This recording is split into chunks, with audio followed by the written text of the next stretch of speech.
Getting your driver's license is a big deal. It represents independence, freedom, and responsibility. Whether you've just passed your driver's test or you've been driving for a while, there are plenty of risks and distractions you'll face while in the driver's seat.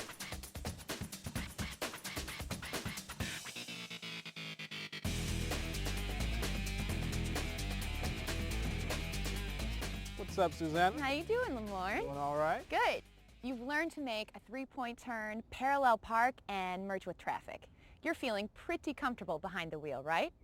Well, before you get too comfortable, we want to remind you that driving is serious and potentially dangerous if you're not careful. That's right. Now, we don't want to sound morbid, but car crashes are the leading causes of death amongst teens in the United States. Now, obviously, none of us wants to get into a wreck of any kind, but if we are going to avoid car crashes, we need to know what causes them.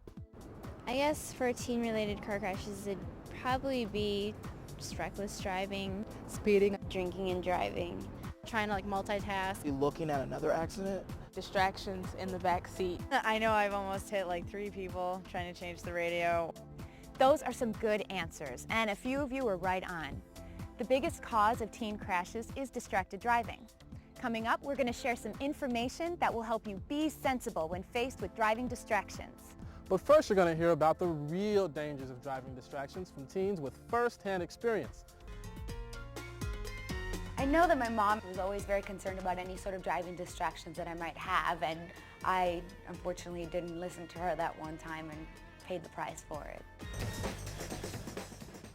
I was running late, so I was doing my makeup in the car, and I could see through the side of the visor that the light had changed, and I just instinctually just stepped on the gas, and then unfortunately I rear-ended the guy in front of me. I ended up hitting him hard enough that the airbag deployed. The entire dashboard had to be replaced, and it was really expensive. I was working a part-time job at a retail store, and I had to pay, the insurance premium that went up and the repair of the airbags. The accident taught me to be a bit more focused, not a bit, a lot more focused. It just goes to show you that just the slightest bit of distraction can really just do a lot of damage. Suzette's behavior is more common than most of us realize. The National Highway Traffic Safety Administration estimates that 1 in 4 car crashes is caused in part by distracted driving. Here's a few tips for some common distractions. Makeup. Suzette's story says it all. Don't put on makeup while driving. Do your primping before you get behind the wheel, or wait until you get where you're going. Eating. If you're alone, wait until you get into your destination and then take a few minutes to eat. Now, if you're traveling with someone, take turns driving and eating. Maps and directions. Passengers can also help you figure out directions or navigate while you drive. If you're alone, plan to figure out the route before you get in the car or read the directions while fully stopped. And learn from Suzette's mishap. If you're reading directions while stopped at a light, make sure you actually look up at the cars in front of you before stepping on the gas. Your behavior behind the wheel is a big factor in how well you manage distractions. So, we asked teens, what takes your attention off the road? I sing along with the music. putting on my makeup while driving. Talking on the cell phone is a big thing. Trying to get something out of the back seat. Searching for my cell phone when it rings. I do mess with my radio sometimes. That is bad, but I need my music. As you've just heard, there are lots of things competing for your attention when you're driving, and music is certainly one of the most common distractions for teens. As we'll see in this next story from Josh, paying more attention to the music than to what's happening on the road can have some serious consequences. I lead a very busy life. I go to school, I have extracurricular activities, I hang out with my girlfriend and my friends, balance time there, as well as have a part-time job. I'm always on the go. I feel like I spend half of my life in the car. I love listening to music when I'm driving. I rock out in the car, singing along, up until recently when I actually had an accident because I was not paying attention. I was on my way to work and I was listening to music very loudly, and I pulled up to this four-way stop sign, and because I was so focused on the music, I completely didn't see this woman come barreling through the intersection. The car slammed into me and I did a complete 180. My head slammed into the door frame, and my hat and glasses flew out of the window, and I just came out very scared and completely dazed. When the paramedics came, they were very worried about possible head or neck injury or concussion. It was just very frightening. Luckily, I didn't have any serious injuries. The bills, however, were very serious. $2,400 in doctor and ambulance and hospital fees. The car was totaled, unfortunately, and that was really bad because I relied on it for work and to get to rehearsals. It took 9 months to get everything straightened out. I had to rely on my friends and my parents' car for transportation, and it was just a giant headache. All it takes is one split second for something to go wrong, not even with you, but somebody else, and you not to catch it. The biggest thing I've learned was to pay more attention to the road when I'm driving. I listen to music still, but definitely at a lower volume. My focus is on the road. Josh's situation could have been avoided if he was paying more attention. Take it from Josh, turning up the volume is not the only danger. Changing the radio station or CD while driving is another distraction you want to avoid. If you're alone, decide what radio station you want to listen to before you leave. Bring your favorite CD or make up a playlist before you get in the car. Traveling with a friend, let them play DJ while you drive. They're getting a free ride. The least they could do is be a good DJ. Plan ahead, wait, or ask a passenger to help. Simple advice, but not always easy to follow, especially when it comes to this next topic, wireless phones. I think this is one of the most challenging driving distractions because both the driver's actions and the environment play a role. You're so right. Teenagers had a lot to say about this topic. I have a little headpiece and I just have my phone on automatic answer.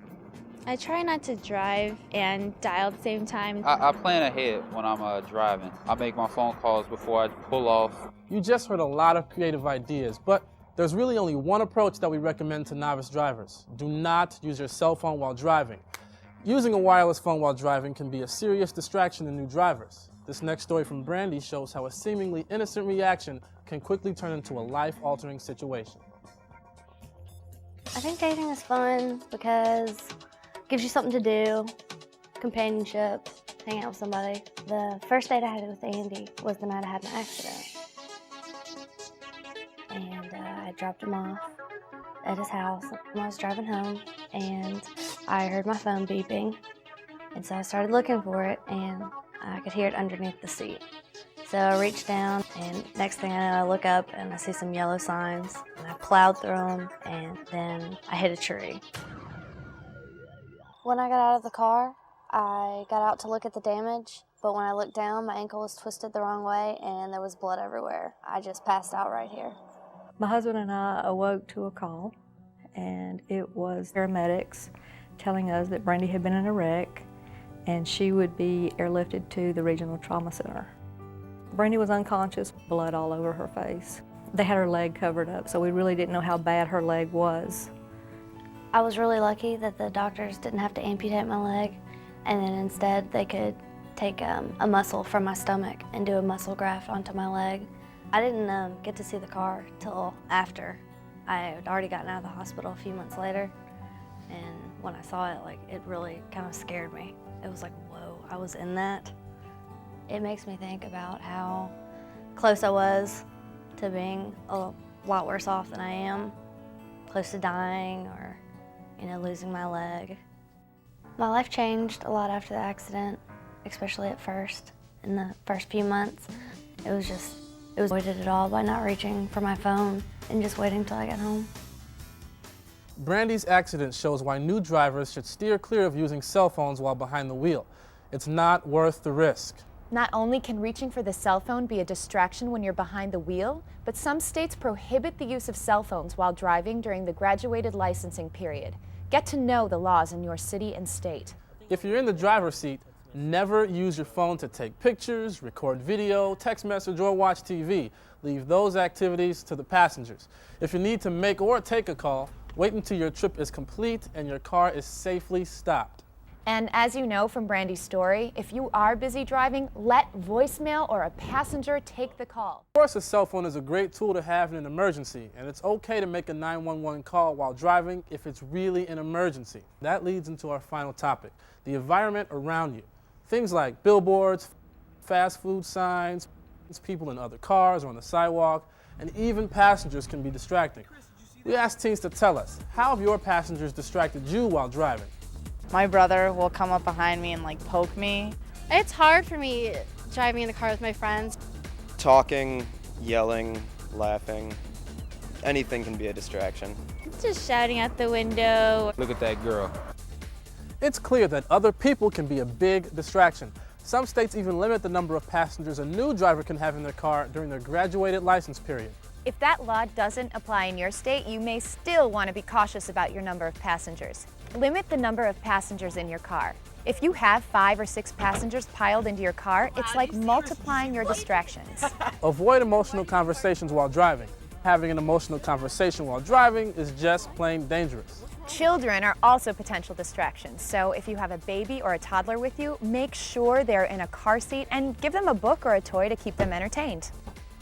And if you're driving with a pet, use a kennel carrier and make sure it's secure in the car. Finally, the passenger's behavior is just as important as the driver's behavior. As a passenger, be considerate. Do you want me to get that for you? Yeah, if you don't mind, that would be great. Don't distract the driver. Your life could depend on it. Hello? Nobody ever thinks they're going to cause an accident and hurt others, but the dangers are real. Now is the time to pay attention or pay the price. As a driver, it's your responsibility to make good decisions that keep you and everyone around you safe. So before you get behind the wheel, think about these tips and the real experiences from the teens in this video. Distracted driving is preventable. Stay focused, be responsible, and be sensible.